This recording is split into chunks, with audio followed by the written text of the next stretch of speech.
Brisbane needs to get out of the way sometimes. I think there's no doubt that grassroots music venues risk of extinction. You know, it is serious because the nature of the way the industry's changed. I don't want to be Melbourne or Sydney or whatever. I want to be Brisbane. I think this is the opportunity to go, we are Brisbane. And, you know, I think we're just got to make sure that we don't lose our way. What should Brisbane feel like after dark, and what needs to change before 2032? John J.C. Collins knows nightlife, from touring the world with Powderfinger, operating venues including the Triffid, and now serving as Queensland's first ever Nightlife Economy Commissioner. We spoke about his Moonside report, the pressures facing venues, how Brisbane's nightlife precincts could become safer and easier to move around, and the opportunity presented by the 2032 Games. We recorded this conversation in the green room at the Triffid. It is a working live music venue, so you'll occasionally hear background noises that go with that. This is the public version of the podcast. Channel members on YouTube have access to the extended conversation, which includes more on the practical regulatory obstacles facing venues, the different nightlife economies JC encountered across Queensland, and his fuller assessment of how further reform could be progressed. Let's get to my chat with JC. All right. Well, thanks for joining me on the Brisbane Channel podcast. A busy schedule, so thanks for taking out the time. My pleasure, Adam. So I'll get you to start by just introducing yourself. Yeah, I'm JC. I'm Queensland's Nightlife Economy Commissioner. I've been in the role for just 18 to 20 months now. So yeah, the role incorporates all of Queensland. It's not just Brisbane, but Brisbane is my home, and so I'm really happy to be here talking about my role and what we're trying to do and what we're trying to achieve, and apply that to a Brisbane focus, but also a state focus as well. Yeah, and so you've got all kinds of experience as far as nightlife goes. You know, playing in Powderfinger, obviously, running clubs. So how has all of that experience informed your views on the nightlife economy?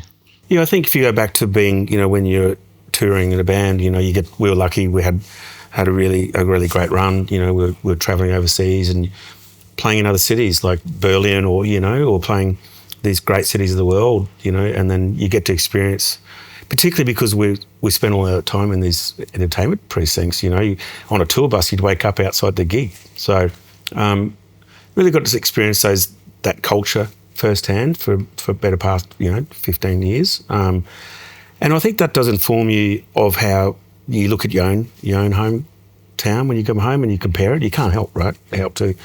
And I always felt like that, and then the nature of, my next, after Powderfinger, I went to the venues, opened the Triffid and the Fortitude Music Hall in Brisbane, and you see it from a different perspective. And I always, even when we open these venues, I always saw it from the artist perspective, like what does the band room feel like? How do they experience not only gig, but what happens when they leave the show and what happens between the hotel. And I always thought about that. I always think about, probably guys didn't heard me say this before, like what would Bruce Springsteen think if he came here, and what would his experience be like? They're the things that motivate me. And I suppose with that, if you take that sort of, look at that, then you think about how's Queensland and how's Brisbane fit into the global scene of the nightlife economy. And I think, for me, unfortunately, I don't think we're there. I think we've got some regulations and rules that are holding our full potential back, and I'm sure we'll get into that. But yeah, if you connect all those things, I think that gives me that visibility that if you lived here all your life and hadn't spent a lot of time in those nightlife spots, you probably wouldn't have. So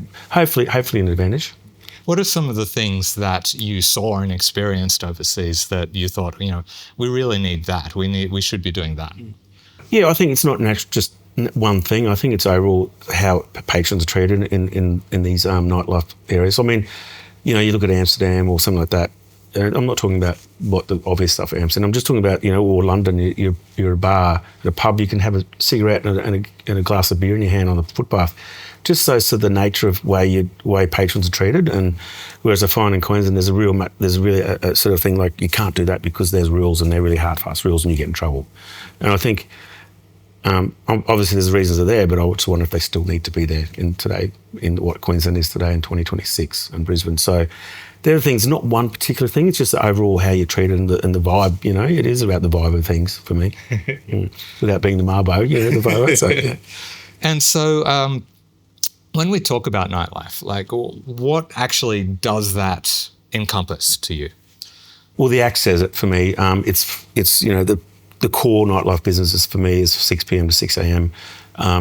And the Act talks about, as I said, the core not being so much the supermarkets or gyms, about the licensed venues and people who go out and experience the nightlife for social reasons. So, but yeah, I think the nightlife is everything, isn't it, really? Like, to me, it's about precinct development as well. Like, it's not just about the venue, it's about what happens when you leave a venue and how you get from one venue to the other.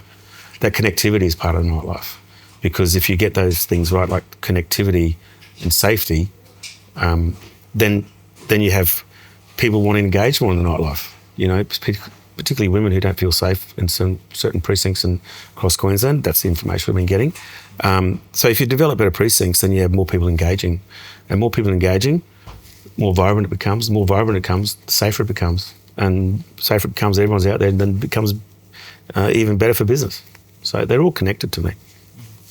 So for the Moonside Report, you went all around Queensland. You spoke with venue operators, councils, safety advocates, all kinds of people. What are some of the themes that kept coming up?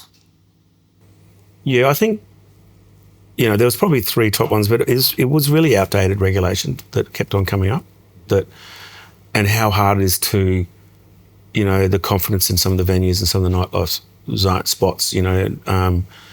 Particularly operators felt we were over-regulated. And I'm no surprise to that. I think that's the first thing people would say, when you look at that. There's a lot of measures they had to go through to get licensing or to open up the car park to a food festival. It doesn't have to all be booze.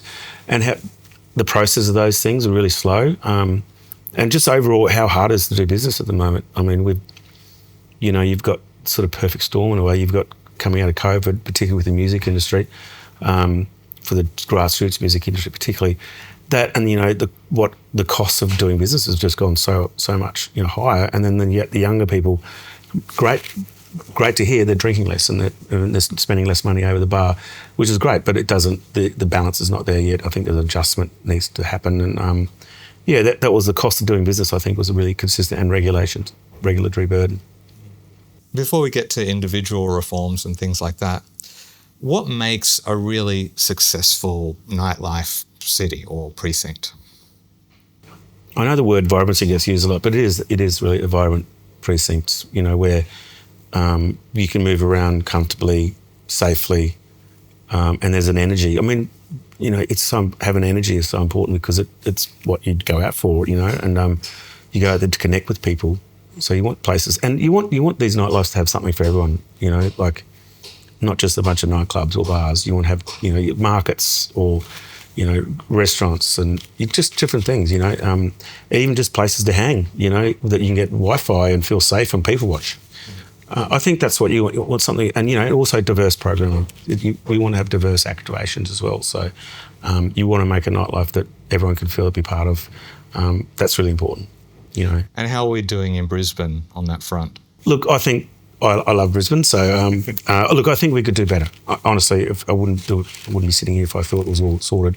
I think we've got the greatest opportunity to do wonderful things. Like you look at some of the precincts. If you took the Valley, which is the biggest precinct in Brisbane, in Queensland, it's got close to 50,000 people walking in every weekend. That's like a festival every weekend. So to me, that's an opportunity, and then certain things like transport, connectivity, trains would help if we, I don't want to get into the details of the report too much, but just that how people can use it and access it is really important. I think that's how we, where we lack, I think that's where Brisbane is behind at the moment. I think, we've got the best climate in the world. We should have more outdoor dining and Brisbane needs to get out of the way sometimes. I think we get in the way. I think councils and governments get in the way of good activations. And I know we need rules. I'm not saying not lawlessness, but just to figure out how they can get out of the way sometimes is probably just important. It's getting in the way because we do have the best. I mean that. I think we've got this great daytime economy. We need to match it with our nighttime economy. I'll just take a quick moment to thank the sponsor of this video, YB Painting Services. The multi-award winning team offer fixed pricing and a 5-year warranty on their work, so you know exactly what you're getting up front.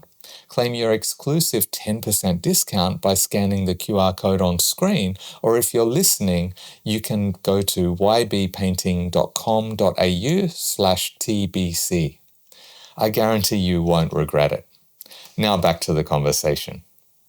And how do we make a nightlife, I guess, atmosphere or setting where we can actually attract a broader range of people, like, you know, families, even young people, older people? Like, how do we achieve that? Yeah, I think that's by diversifying your programming and diversifying the interests. You know, I think South Bank's a really great example of a family-friendly precinct, you know. And, you know, I'm not sure if I want to take my teenager kid, you know, young kids in the valley on a Saturday night. You know, I think it's good to have precincts for different things too, I think. So, I mean, House with Walls, another great success story of Brisbane for families and different types of activations.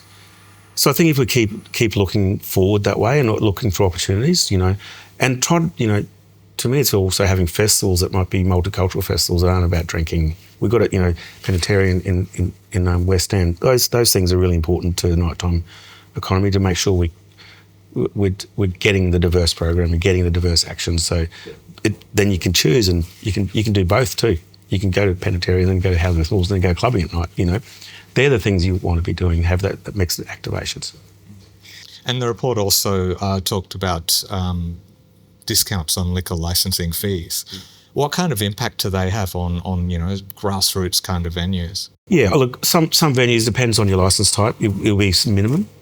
But you know, that was sort of adopted from New South Wales. I spoke to the Commissioner in New South Wales, Michael Rodriguez, and talked to John Graham, and that did move the needle for the venues down there who are struggling. There's no doubt that grassroots music venues, you know, risk of extinction. You know, it is serious because the nature of the way that the industry's changed. So with, you know, insurance has gone through the roof. You know, cost of doing business has gone through the roof, and the revenue's drowned. So there's a gap that's closing. So we need to look at any ways that, and without trying to be grants all the time. I'm not sure if grants is the right way to go. I think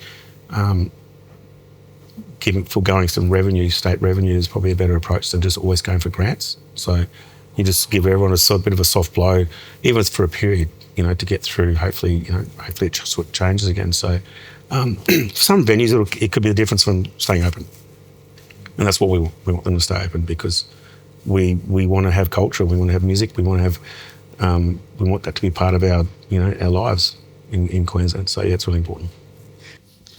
You mentioned also, it seems maybe a lot of focus is on people's experience once they arrive at a venue, but you say maybe we need to also be looking at what happens in between the venues and also the journey home. Can you talk about that a little?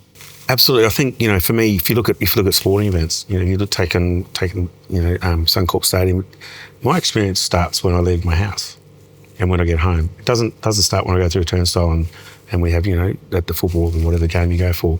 And same with going to a gig. It's about what you do. It's about who you connect with beforehand, what you do beforehand.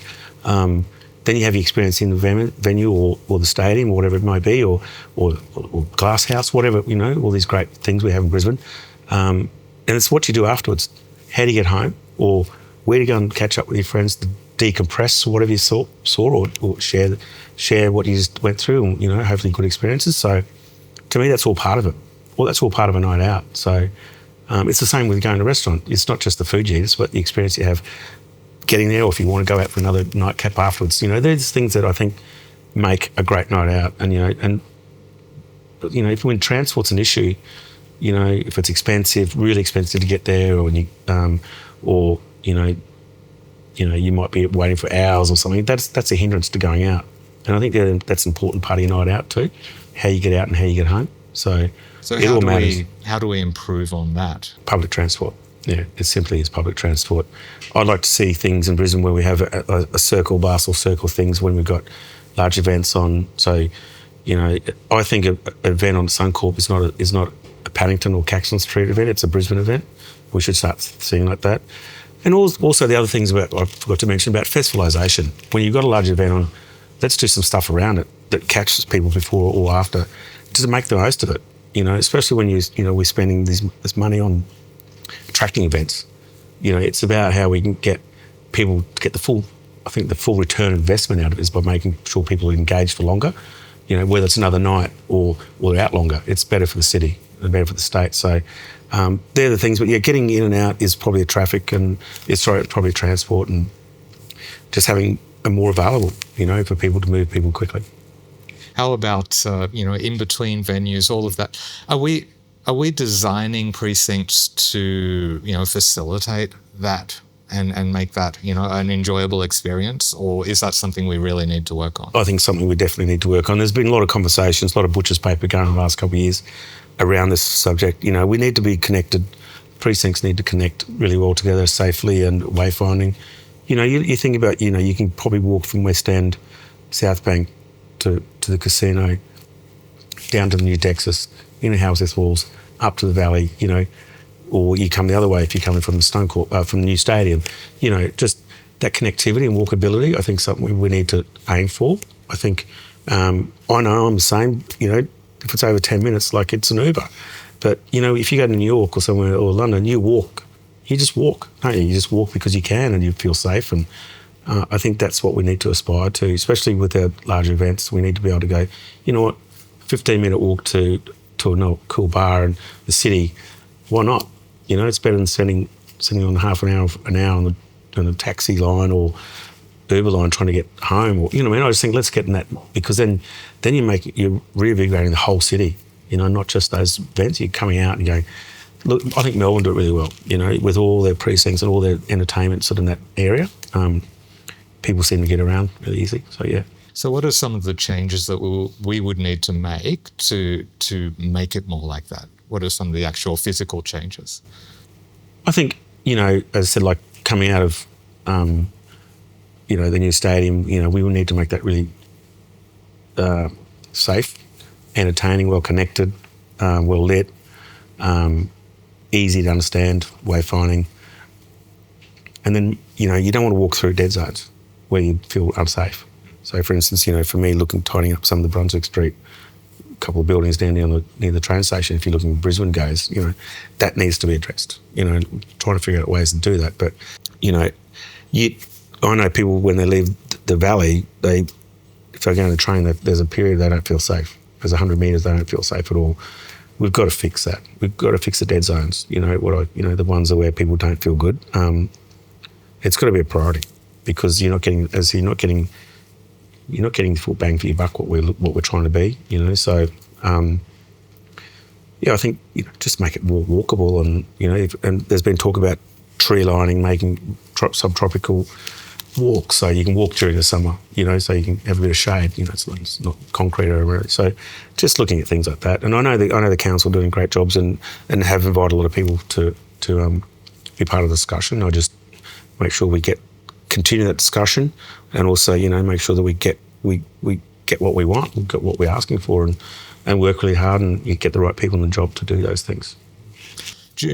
You spoke about safety. So during your consultation, what are some of the things that you particularly for women at night, and just things you might have heard from safety advocates? What kind of advice did they give? It's very much around precinct development. The team did some walks, nighttime walks. Logan in the Valley and one in Caxton Street as well. They're female, so I thought that would be really good that they feed that back to me. How they felt. And there's different data out there that 8 out of 10 women don't feel safe at night, and that could be running in the morning too. So I think ultimately you feel safe when there's more people around. So it's about having places where people feel comfortable to go to, if it's coffee in the morning or it's at restaurants at night, but also being really well lit and connected, connectivity and safe, and that's not fluoros. Everyone thinks go and put some fluoros, and it's not safe. It's a type of lighting. It's a softer lighting, but it's you don't want someone coming with the fluoro, you can't see beyond it, so you feel even more unsafe. So it's this type of lighting, and then also using art, and a big one for us is using art and installations where people hang more. if people hang more, you feel safer. If people are inclined to hang, it's a beautiful area, then you feel safe walking through that area. So it'd be really nice to open up, make sure people feel, I suppose, an experience walking through, not just like a corridor, a lane where you don't feel safe, So they're the things we sort of heard that, dwell time is a safe time, passive surveillance is another word I always use. When more people around, more surveillance you have because people will help. So if we get more people walking the same those areas and connected, it'll be really, I think, a win for Brisbane and, doing that across the state and our communities. Yeah. A lot of people seem to talk about there being this, conflict. It's like either more vibrant nightlife or, then safety is, but from what you said, it seems it's actually the opposite. The more vibrant the nightlife is, the safer it is. Yes. Well, I'm looking at the data from New South Wales, and they've been on this vibrancy reforms for quite a few years now, and their data is telling us that the police instances of violence is decreased, and they've opened laws up. Sorry, they opened regulations of longer trading, more people out, more vibrant, and it's gone the other way. So it's sort of safer precincts. So to me, that's real. That's what it's about. We can't just go overnight though. Let's open up and everyone's going to be safe. We've got to build the scaffolding to make sure we've got those things. We'll talk about safety and connectivity between the precincts. And when you leave your venue, how do you feel waiting for an Uber? We need to make sure that feels good. To me, we've got to work on that so we can open up these trading and build more vibrant cities and more vibrant Queensland. And you've said that basically from when the flame goes out in LA, the eyes of the world are going to be looking to Brisbane. So what things do we need to have in place, to be ready for that? Yeah, for me, we've got a couple of great events leading up. So we've got the World Cup soccer, we've got Brazil playing, World Cup rugby, Brazil playing here as well. But yeah, I think people in LA and the world are going to go, okay, well, where's the next games? In Brisbane, people are going to go, where's that? Where's Brisbane? I know where the Gold Coast is, or maybe, I know where Sydney is. And I think that's our opportunity to, I'd like to think that we're ready by 28, because people will come here and will go, okay, that's Brisbane, that's where they're going to have Olympics, so I'll go there. And I'd like to feel like that what we're going to deliver in 32 in the nightlife space, we can have some sort of remnants of what it's going to feel like, by 28. Because, also one journalist from New York Times comes there and says, I was allowed in, I wasn't this, but it can really damage the reputation of a city and a state, and that's my concern, the brand Queensland and brand Brisbane. We don't need that, I think I do like the Lord Mayor when he always says, you might go to Paris and have a bad experience, or London and have a bad experience at games, and you'll still go back to Paris and still go back to London. But if you come out to Brisbane or Queensland and have a bad experience, you probably won't come back. So I think that's really important that we all understand that this is an opportunity to really make Brisbane a destination on its own, not a waiting room or airport lounge as it's been referred to in the past. And I think we've got to get those things we're talking about, aligned with that feeling, with that thinking. Well, I heard once the Lord Mayor saying, all of these other places, they've already got their reputation established. People know them. We kind of have the opportunity to create the reputation, because this is for many people, this will be the first time they experience Brisbane or even hear about it. So this we want to make sure we put in place what we want people to think about the city. Couldn't agree more. I think this is what I keep on thinking about. It's an opportunity, and we've got a lot of work to do still, but I think it's an opportunity to go, okay, wow, I didn't know Brisbane was that awesome. Like, you can eat out all year round. You can, it's a vibe. You can get around. People are friendly. The thing I like about Brisbane and Queensland is we are different. We're friendly people. We're pretty basic. We're pretty, not basic in a bad way, but we're not up ourselves. We've got this really good thing about Queenslanders. I always love when you rock up to the airport flying home, people have got thongs on and a singlet, you go, I'm home, People are pretty relaxed. I think it's a relaxed, not basic, we're relaxed. We know that. And I like the Queenslanders have a way of doing things, and I don't want to be Melbourne or Sydney or whatever. I want to be Brisbane. And I think this is the opportunity to go, we are Brisbane. And, I think we just got to make sure that we don't lose our way. But I completely agree with Lord Mayor. It's an opportunity to really say, oh, Brisbane's that. Brisbane's a really cool place to hang. I've had a lot of people say, I went there years ago and come back now, it's like, it's changed in a good way, and I don't want to ever be called a country town again in my life. So I think we're far more sophisticated than that and better than that. So I think, I totally agree with the law around this. The opportunity is here and we need to make the most of it. Yeah. So what does a uniquely Brisbane nightlife look like? Good question. I haven't really thought about it before. Like, to me, it's unpretentious. It's about, you can go to a pub or a club or or a bar, and I think Brisbane, you can have someone from different cultures. Different cultures, like someone wearing black hair, whatever, and someone in a suit. I think Brisbane connects really well across subcultures, I suppose, and who we are. You see that when you go to sport. You see all sorts of different cultures at sport. I think maybe that's what it is. I don't know, maybe. And it's just everyone's there for the same reason, just to have a good time and to connect. I think that's the most important thing. Whether it be a band or dinner or football or or theatre, everyone's going out to connect, aren't they? And I think in Queensland and Brisbane, it doesn't matter what you look like. I think it's uniquely Brisbane. Does that answer that? Yeah. Yeah. Okay.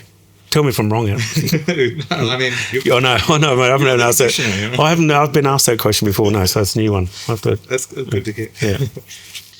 And I mean, a lot of the talk is, we do this. What are people that come from other countries going to think when they see Brisbane? But, what does Bruce Springsteen going to think? That's right. That's right. But then other people think, it's like, well, what about the locals? It's like we're doing we're thinking about other people's impressions. But what about what Brisbane people want to do? What about Brisbane culture? And one thing that I think comes up a bit is, they say, oh, Brisbane, they make these big generalizations. Brisbane people get up early. Brisbane people go to bed early. How much do you think is, all of these limitations and regulation and things that are stifling the nightlife? And how much is it that maybe it's just not so much the culture? What is your position there? I think firstly is back to choice, right? If I go back to that again, I think if and that is a stat, I know people get up early and go to bed early in Brisbane, that's fine, but not everyone does. Just reminding people, not everyone does. So, but I think the market will dictate that. I think we should leave it up to the market to dictate how we live in Brisbane, not regulators. Because if I want to open a venue at 2:00 in the morning and no one's coming, it won't take long for it to shut early. Yeah. Do you know what I mean? I think that's a natural thing. And you look at the restaurants. There's a lot of comments in Brisbane. Oh, you can't get a meal after 8:30. That's not because of laws. That's because that's the way people dine in Brisbane. So venues close because they can't afford to keep the staff on and trade. So I think the market should dictate that, not necessarily regulations. And I also don't forget, these ideas and what we're doing for the Olympics and Paralympics are not about for 6 weeks. It's about for what comes after that. It's about what leads up to it.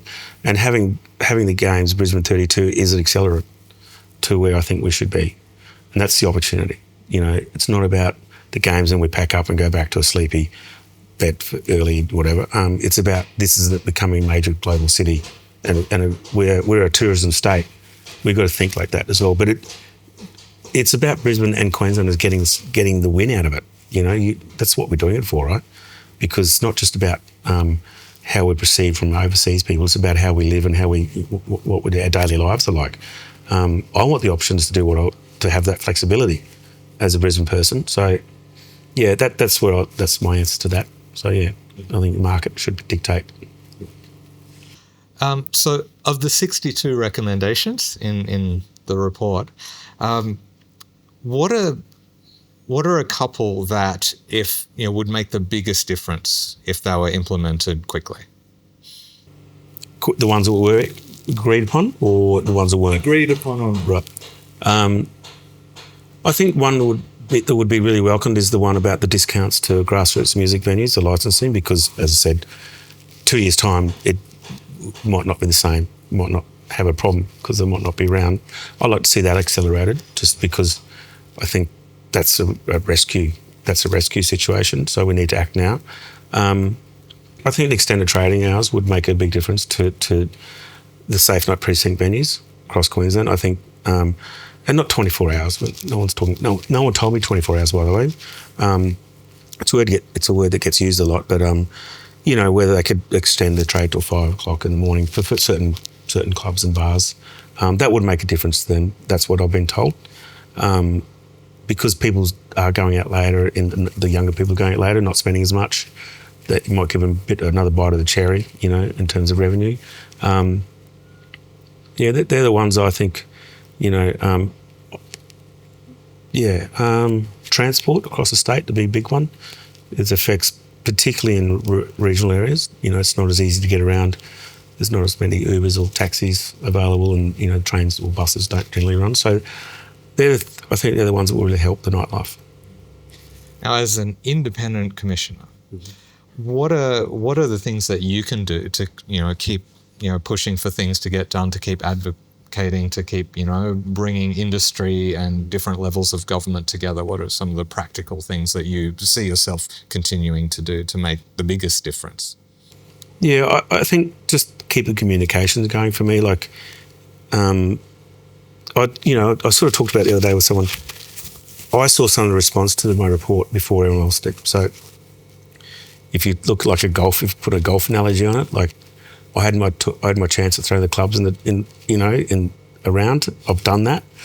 I'm now on the back nine. I've regrouped. Because it's important that I am the connector between the industry and the government. I'm here to work with the government and work with the industry, and to continue to connect. So to me, it's continue the conversation and trying to get, for me, some of the ones that, bring some of the ones I think we need to get done forward, get them done quickly, because the industry's been waiting for a while. And then also to ones that didn't get up, really communicate with the relevant, ministers or departments and try to explain them why, what the intent was, because sometimes the intent's not, it can be lost in the report, right? So it's just to keep that discussion going and educating them why we think this is a good idea, and then sort of represent, as I said, the stakeholders, and I'm still here working. It wasn't the end; it was the start of something. To me, it's very important. We've sort of put a flag around and said, this is where the start point. This is what the industry have been calling for. We need to work out how we can get to there. So, to me, that's what I'm going to keep advocating, keep these discussions going, and like a lot of discussions that you won't see. You just keep that discussion, keep talking, and keep listening to. I've got to keep listening to the industry, keep understanding what they're telling me. But yeah, I don't want to close the channel down, because I think that would be a mistake, whether it be me or someone else. I think we need someone in the role who can really sit there and have a chat with Premier, and tell them this is what they're saying, Premier, or have a chat with the ministers, which I did before the report came out. But relevant ministers, I met with them all, report in hand. So, and just keep advocating, and because I do believe we'll get there. I honestly do. I wouldn't, I probably wouldn't be playing the back nine if I didn't think we can get there. So, yeah. Well, my last question, I really hate to do this, but the viewers of the Brisbane channel would not let me go without asking, ever any possibility of a Powderfinger reunion? Oh, no, look, at the moment, no. Look, we're really comfortable, with our own lives, but great things, we're good mates, we still talk and stuff like that. So, no, yes, no. No, I've got a job to do. So yeah, happy to do that for the moment. Great. Well, thanks so much for your time. Thanks, Adam. Really lovely to meet you, mate. Thank you. Likewise. Yeah, awesome. Pleasure. Done.